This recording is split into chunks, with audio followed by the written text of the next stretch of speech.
ایک چالاک آدمی تھا، روزہ نہیں رکھتا تھا، پابندی سے افطار کھاتا تھا، پابندی سے سحری کھاتا تھا.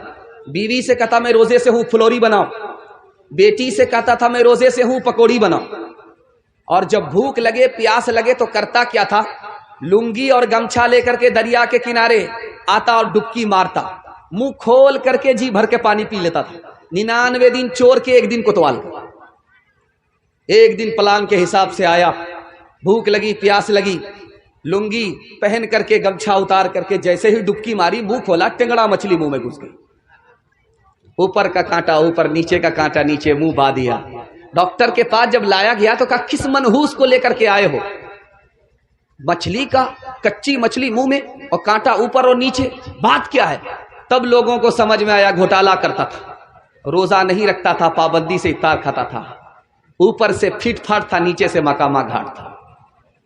ایک خاص بات بتانے کے لیے جا رہا ہوں. اعتکاف کے لیے 20 رمضان میں آدمی نہیں ملتا. ڈھونڈیے پورے محلہ میں کہ کوئی ایک آدمی بیٹھے، ایک جوان نہیں ملے گا آپ کو. کیوں؟ موبائل دیکھنے کی فرصت ہے اس کو، نیکی کمانے کی فرصت نہیں ہے. اب کس کو ڈھونڈا جاتا ہے؟ ڈھونڈ کر کے ریٹائرڈ بوڑھے کو لایا جاتا ہے، جو پورے محلے میں سب سے زیادہ ریٹائر ہے.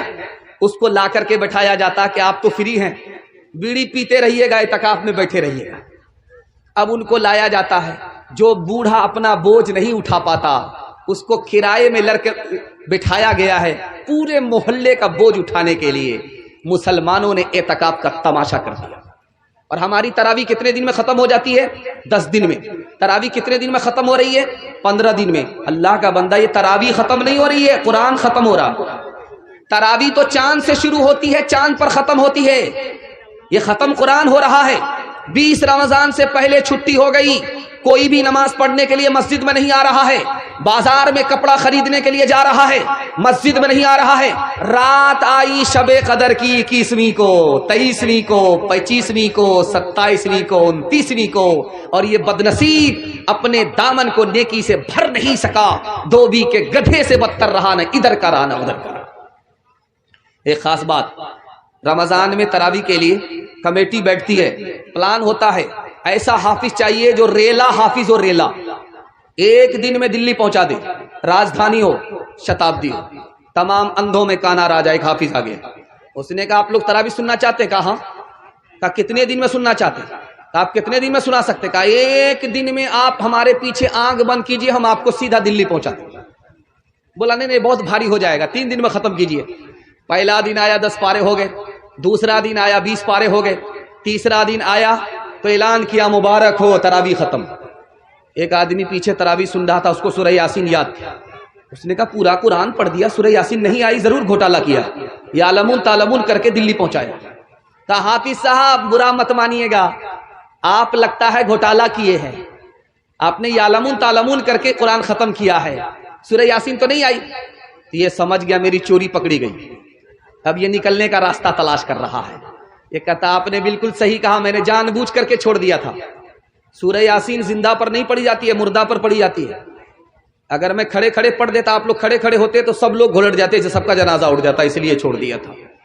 مسلمانوں سنبھل جاؤ، سنبھل جانے کا وقت آیا. بہت سوئے ہو تم، اب ہوش میں آنے کا وقت آیا. بہت سوئے ہو تم، اب ہوش میں آنے کا وقت آیا. جلا ڈالی تھی تم نے کشتیاں اندلس کے ساحل پر، مسلمان پھر تیری تاریخ دہرانے کا وقت آیا. جہاں سے 300 جہاں سے 313 چلے تھے تم مسلمانوں، انہی ماضی کی راہوں پر، انہی ماضی کی راہوں پر پلٹ جانے کا وقت آیا. انہی ماضی کی راہوں پر پلٹ جانے کا وقت آیا.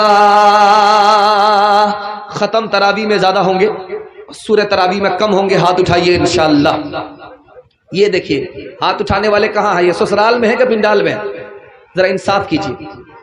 یہ کنیا کے بھی ماموں ہے، دلہا کے بھی ماموں. دھیان سے سنیے گا. دوسری کوتاہی رمضان کے حوالے سے آپ کو سنانے کے لیے جا رہا ہوں. بالکل آپ کا جلسہ نکلنا، آپ نے میرا اتنا دل خوش کر دیا کہ آپ کو دل سے میں دعا دے کر کے جا رہا ہوں، اللہ آپ کے جوان بیٹے کو جائز روزگار عطا فرمائے، جوان بیٹی کے لیے اللہ غیب سے مناسب جوڑے کا انتظام فرمائے۔ دھیان سے سنیے گا دوسرا نمونہ، رمضان کے مہینے میں ہم لوگ روزہ رکھتے ہیں، بھوکا رہتے ہیں، پیاسا رہتے ہیں، اور کب تک رہتے ہیں؟ جب تک سورج ڈوب نہ جائے۔ اور جانتے ہیں ایسا کیوں کرتے ہیں؟ تاکہ ہم کو غریب پر رحم آئے کہ بھوکا آدمی کیسا لاچار ہوتا ہے، پیاسا آدمی کتنا بے بس ہوتا ہے۔ ہم نے روزہ رکھا، صبح سے لے کر کے شام تک بھوکے رہے، پیاسے رہے، اور غریبوں پر ہمیں رحم نہیں آیا، ہمارا روزہ بے اثر ہو گیا۔ اور جانتے ہیں ہم فطرہ کب نکالتے ہیں؟ سیدھے عید کے چاند میں فطرہ نکالتے ہیں۔ اگر غریبوں پر رحم آتا تو آپ پہلے فطرہ نکالتے ہیں، اور فطرہ میں آپ کیا دے رہے ہیں؟ ساڑھی دے رہے ہیں، لنگی دے رہے ہیں، گمچھا دے رہے ہیں۔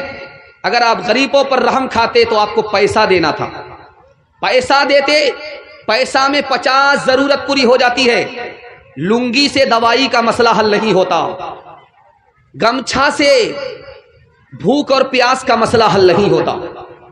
اگر آپ غریبوں پر مہربان ہوتے تو جس دن آپ نے اپنے بچوں کے لیے کپڑا خریدا تھا اسی دن آپ کو فطرہ نکال دینا تھا۔ غریب کو آپ آج رمضان پر نوازتے تو اللہ آپ کو سال بھر نوازتا۔ غریب پر اگر آپ مہربان رمضان میں ہوتے تو زندگی بھر خدا آپ پر مہربان ہوتا۔ جانتے ہیں یہ مال کیوں نہیں نکلتا؟ غریبوں کے لیے، بچوں کے لیے ہم ہر فرمائش پوری کرنے کے لیے تیار ہیں، لیکن غریبوں کے لیے پیسہ کیوں نہیں نکلتا؟ جانتے ہیں اس کی وجہ یہ ہے، ہم کو پیسے سے محبت ہے، اولاد سے محبت ہے، بیوی بال بچے سے محبت ہے، اور ہم کنجر اور کنجوس اور مکھی چوس ہو چکے۔ اس لیے غریبوں کے لیے ہاتھ جیب میں تو جاتا ہے لیکن جیب سے پیسہ لے کر کے باہر نہیں نکلتا۔ ایک مثال پر پیغام ختم کر رہا ہوں، بہت دھیان سے آپ اس کو سنیے گا۔ فقیر کے پاس کون سی دولت ہے؟ امیر کے پاس یہ روپیہ پیسہ ہے، آپ نے دیکھا جھولی بھر دی گئی، مسجد کا تعاون تھا، جھولی بھر دی گئی۔ اللہ اس مسجد کو آباد رکھے، آپ کو بھی اس مسجد سے محروم نہ فرمائے۔ یہ پیسہ امیر کے پاس ہوتا ہے، اور غریب کے پاس کون سی دولت ہوتی ہے؟ آپ کا دل بہت مضبوط ہوگا، آپ غریب کو کبھی انگلی نہیں دکھائیں گے، غریب پر آپ مہربان ہوں۔ غریب کے پاس جو دولت ہوتی ہے وہ امیر کے پاس بھی نہیں ہوتی۔ اللہ تعالیٰ جب غریب کو بلائے گا قیامت میں تو بولے گا میں تم کو جنت میں بھیج رہا ہوں، لیکن ایک سوال کا جواب دو، دنیا میں جب تم بھوکے تھے تو کھانا کون کھلاتا تھا؟ دنیا میں جب تمہارے پاس کپڑا نہیں تھا تو کون پہناتا تھا؟ وہ غریب بولے گا ایک مالدار تھا، میرا پڑوسی تھا، میرا بھائی تھا، مجھے بھوکا نہیں رکھتا تھا، کھانا کھلا دیتا تھا، مجھے ننگا نہیں رکھتا تھا، کپڑا پہنا دیتا تھا۔ اللہ فرمائے گا وہ غریب میں تم کو جنت بھیج رہا ہوں، اکیلے مت جاؤ، اس امیر کو بھی ساتھ میں لے کر کے جنت میں جاؤ۔ غریب کے پاس جو دولت ہے وہ امیر کے پاس نہیں ہے، خود جنت میں جائے گا، امیر کو جنت میں لے کر کے جائے گا۔ ایک مثال پر پیغام ختم کر رہا ہوں، اس کو بہت دھیان سے سنیے گا، کچھ یاد رہے یا نہ رہے، زندگی بھر یہ بات آپ کو کام آئے گی۔ کوئی اگر آپ کے ہاں آ جائے رمضان میں مانگنے کے لیے تو دینا ہے تو دے دیجئے گا، نہیں دینا ہے تو معافی مانگ لیجئے گا، تانا مت ماریے گا۔ بہت خطرناک چیز ہے، اللہ کا عرش ہل جاتا۔ ایک آدمی کھانا کھا رہا تھا، بیوی بغل میں تھی، پانی پلا رہی تھی، سائل آیا تو شوہر نے کہا ایسا کرو یہ کھانا لے جاؤ، وہ جو باہر کھڑا سائل ہے اس کو دے دو۔ وہ عورت جو کھانا لے کر کے گئی ہنستی ہوئی، وہاں سے جب واپس آئی تو روتی ہوئی آئی۔ تو شوہر نے کہا اللہ کے بندی ہنستی ہوئی گئی روتی ہوئی آئی، کیا وجہ ہے؟ کہا وہ جو بھکاری تھا وہ میرا پہلا شوہر تھا، میرے دروازے پر کھڑا تھا۔ کہا کہ وہ بھکاری کیسے ہو گیا؟ کہا بہت بڑا امیر تھا، بہت پیسے والا تھا، گدی اور سدی والے تھا، دسترخوان پر بیٹھا ہوا تھا، سائل آ گیا، جوتے سے خبر لی، اس سائل کو رولا کر کے بھیجا، اس کی آہ لگ گئی، ساری دولت بیکار ہو گئی، بھیک کا کٹورا ہاتھ میں آ گیا۔ اب اس شوہر نے کہا کہ وہ سائل جس کو جوتا مارا تھا تمہیں پتا ہے کون ہے؟ وہ میں تھا۔ اللہ نے اس کی دولت کا مجھ کو مالک بنا دیا، اس کی عورت کا مالک بنا دیا۔ ہاتھ جوڑ کر کے میں آپ سے کہتا ہوں، غریب کو اب تانا نہیں ماریں گے، دینا ہے دے دیجئے، نہیں دینا ہے معافی مانگ لینا۔ ہاتھ اٹھا کر کے وعدہ کیجئے، بچائیں گے زیادہ، خرچ کریں گے کم۔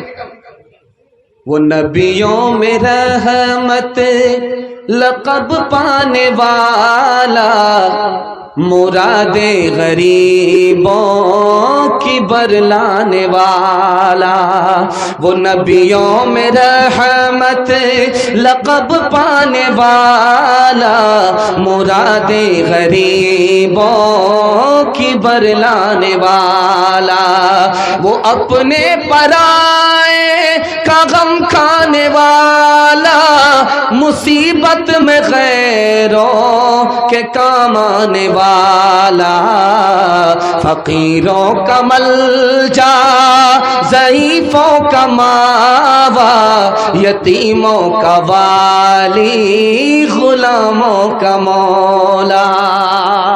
دوسرا پیغام نکل گیا۔ اب ایک تیسرا پیغام، اس کو دھیان سے سنیے گا، سامنے رمضان ہے اور آپ کو اتنا فائدہ ہوگا کہ آپ ہمارے لیے زندگی بھر دعا کیجیے گا۔